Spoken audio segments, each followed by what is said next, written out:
Hello friends, welcome to Naina classes. This is lecture number 41 and part 1 of chapter 3. So, today we are starting a new chapter that is admission of a partner. अभी just हमने chapter 2 finish किया है और अब हम admission of a partner start करेंगे.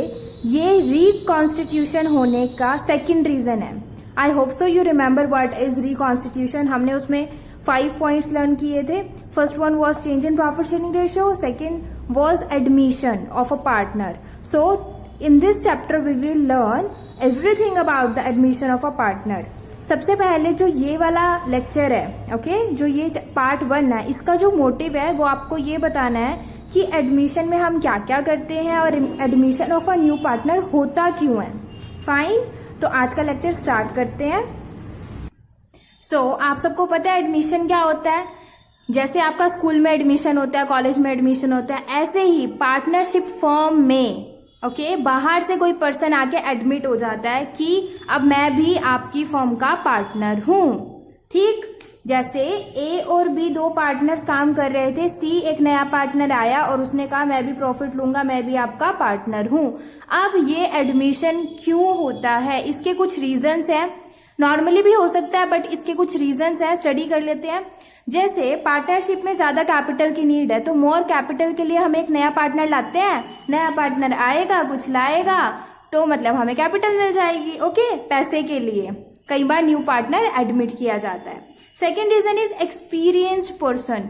कई बार क्या होता है कि हमारी जो फर्म है उसकी ग्रोथ के लिए हमें कोई न्यू टेक्नोलॉजी, कुछ अच्छे एक्सपीरियंस्ड पर्सन्स की नीड होती है. तो हम ऐसे किसी एक्सपीरियंस्ड, कॉम्पिटेंट, अच्छे पर्सन को, ठीक है, अपना पार्टनर बना लेते हैं सो दैट हमारी जो फर्म है वो ग्रो कर सके. नेक्स्ट वन इज गुडविल को इंक्रीज करने के लिए. अब एक पर्सन मान लो बहुत ही ज्यादा रेप्यूटेड पर्सन है, ठीक है, उसकी गुडविल मार्केट में बहुत ही ज्यादा अच्छी है. अब आप क्या कहोगे, अगर ये पार्टनर बन गया हमारी फर्म का तो भाई बस फर्म कहीं की कहीं पहुंच जाएगी. तो अपनी फर्म की गुडविल को इंक्रीज करने के लिए, जैसे आपकी सोसाइटी भी होती है ना, उस सोसाइटी में क्या होता है, कई बार कोई पर्सन होता है वो इतना ज्यादा अच्छा होता है, उसकी नेम फेम होती है, कोई भी उसकी बात मानने को तैयार हो जाता है. तो वो क्या है, वो गुडविल ही है ना एक तरीके से. तो ऐसे ही हम किसी पार्टनर को लेके आते हैं जिसकी गुडविल अच्छी होती है, रेप्यूटेड पर्सन होता है, ताकि हमारे फर्म की गुडविल उसके आने से अच्छी हो जाए. ठीक, तो थर्ड रीजन क्या हो गया, गुडविल को इंक्रीज करने के लिए. किसकी गुडविल, फर्म की गुडविल को इंक्रीज करने के लिए. नेक्स्ट इज किसी एम्प्लॉय को पार्टनर बना लेना. कोई एम्प्लॉय है आपका, ठीक है, वो बहुत ही ज्यादा अच्छा है काम करने में, मार्वलस काम करता है वो. तो आपने क्या किया कि ये बहुत अच्छा एम्प्लॉय है, अगर ये हमारा पार्टनर बनेगा और ज्यादा प्रॉफिट्स होंगे, है ना, और ज्यादा एफिशिएंसी से काम करेगा, क्योंकि अब उसे पता है कि सैलरी के बजाय मुझे प्रॉफिट का हिस्सा भी मिलेगा. तो एक एम्प्लॉय को हम पार्टनर की तरह ले आते हैं फर्म में. तो ये हो गया हमारा फोर्थ रीजन, ताकि हमारे फर्म की ग्रोथ हो. देखो, कोई भी काम किया जाता है इंटेंशनली तो वो ग्रोथ के पर्पज से किया जाता है. कैपिटल ज्यादा आएगी, पैसे ज्यादा मिलेंगे, एक्सपीरियंस पर्सन आएगा तो ग्रोथ होगी, टेक्नोलॉजी अच्छी होगी, है ना, गुडविल आएगी, रिलेशनशिप अच्छे होंगे कस्टमर्स के साथ. फाइन, सेल्स इंक्रीज होगी, ग्रोथ होगी, एम्प्लॉय बनेगा तो भी प्रॉफिट होगा. तो दैट्स वाई ओवरऑल हमें तो फर्म को ग्रो ही करवाना है. That's it. ओके, सो हमने रीजन डिस्कस कर लिए. अब जब भी एडमिशन होगा पार्टनर का तो वो कंसेंट ऑफ ऑल पार्टनर से होगा. मतलब अगर 2 पार्टनर फर्म में हैं और एक मना कर रहा है कि सी को एडमिट नहीं करना, तो सी कभी एडमिट हो नहीं सकता. समझ आ रहा है मैं क्या बोल रही हूँ, कि सबकी कंसेंट होगी, सबकी रजामंदी होगी तभी न्यू पार्टनर आएगा. जब तक ये दोनों नहीं मानेंगे तब तक ये नहीं आ सकता. ओके, तो consent of all partner is important. Fine, next अब हम ये पढ़ेंगे कि एडमिशन हमें समझ आ गया कि किन किन रीजंस की वजह से होता है. एडमिशन होता क्या ये भी समझ आ गया. अब जब एडमिशन होता है तब एडजस्टमेंट्स क्या क्या करनी पड़ती हैं. मतलब इस एडमिशन चैप्टर में हम पढ़ेंगे क्या क्या, अब मैं वो टॉपिक्स बताऊंगी आपको. तो हम ये 5 एडजस्टमेंट्स पढ़ेंगे एडमिशन चैप्टर में. First one is calculation of new profit sharing ratio. देखो, जब भी एक नया पार्टनर आता है तो न्यू प्रॉफिट शेयरिंग रेशियो निकाली जाएगी, सिंपल सी बात है, ठीक है ना. नया पार्टनर आ रहा है, कुछ शेयर तो लेगा प्रॉफिट में, बिना शेयर के तो पार्टनर ही नहीं होता। That's why new profit sharing ratio calculate होगी। उसके बाद एक सेक्रीफाइसिंग रेशियो का कंसेप्ट भी है, ऑल्दो वो रिपीटिंग होगा बट लेकिन वो इंपॉर्टेंट है। Okay, after that there will be concept of accounting treatment of goodwill. हमने लास्ट चैप्टर में ये सारे कंसेप्ट्स किए थे, बट लेकिन वो किस में थे, in case of existing partners. उसमें कोई न्यू पार्टनर नहीं आ रहा था, केसेस सेम थे, बट लेकिन यहाँ पर जो गुडविल है वो पार्टनर लेकर आएगा तो उसके हिसाब से ट्रीटमेंट होगा। उसके बाद accounting treatment of revaluation of assets and liabilities, accounting treatment of reserves and accumulated profits, and at the end adjustments of capital on the basis of new profit sharing ratio. आप देखो, मेरी बात सुन लो ध्यान से बिल्कुल।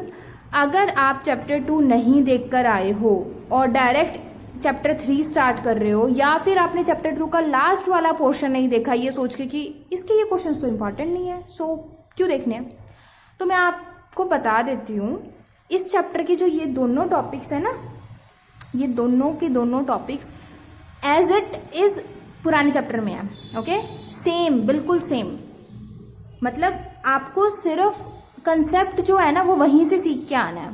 तो इस चैप्टर की जो 47 से लेकर 54 तक इलस्ट्रेशन है वो मैं नहीं करवाऊंगी, पहली बात।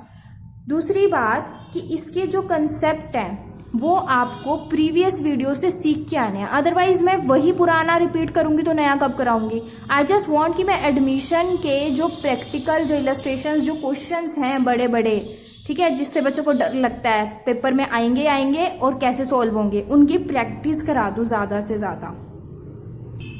जो मैंने इस पिक्चर का ट्रेलर आपको प्रीवियस वीडियोस में दिखा दिया है तो आप वो देख कर आना। उसके बाद यहाँ पे हम सीखेंगे क्वेश्चन सॉल्व करना, जो लेंथी क्वेश्चंस होते हैं, फुल फ्लैश क्वेश्चन, बट वो इन कंसेप्ट्स के बिना नहीं होने वाले। So it's my humble request to all of you, please watch at least these concepts from chapter 2। Okay, मैं आपको डिस्क्रिप्शन बॉक्स में बता दूंगी कि आपको कौन कौन सी वीडियोस देखनी है इनके कंसेप्ट्स को कवर करने के लिए। कंसेप्ट्स इन द सेंस, इसके अंदर रिवैल्यूएशन अकाउंट है, कैसे बनाते हैं वो सिखाना, और इन दोनों में क्या है, वर्कमैन कंपनसेशन फंड है, इन्वेस्टमेंट फ्लक्चुएशन फंड है, वो सब चीजें हैं, उनका बेसिक कंसेप्ट है वो सिखाना, बस हो गया। उसके बाद जो भी होगा वो तो मैं यहाँ कराऊंगी। तो मेरे हिसाब से 4 वीडियोज हैं, ठीक है, वो देखा ना, छोटी छोटी हैं, ज्यादा दिक्कत नहीं आएगी। तो इस चैप्टर में जो मेन पोर्शन है 46 इलस्ट्रेशन तक अप्रॉक्स, ठीक है, गुडविल तक का है। तो ये दोनों टॉपिक आपको अच्छे से करवाऊंगी सबसे पहले। उसके बाद ये है फुल फ्लैश क्वेश्चन का थोड़ा सा पार्ट है, हर एक कंसेप्ट कवर करेंगे, ज्यादा से ज्यादा इलस्ट्रेशन करेंगे, पूरी प्रैक्टिस करेंगे। आप वीडियोस अच्छे से देखना और नोट्स बनाना। सो इस लेक्चर के लिए इतना ही। See you in the next video, till then bye bye, take care, and please like, share and subscribe if you like the content of this channel. And next video में मैं start करूंगी calculation of new profit sharing ratio. So thanks for watching.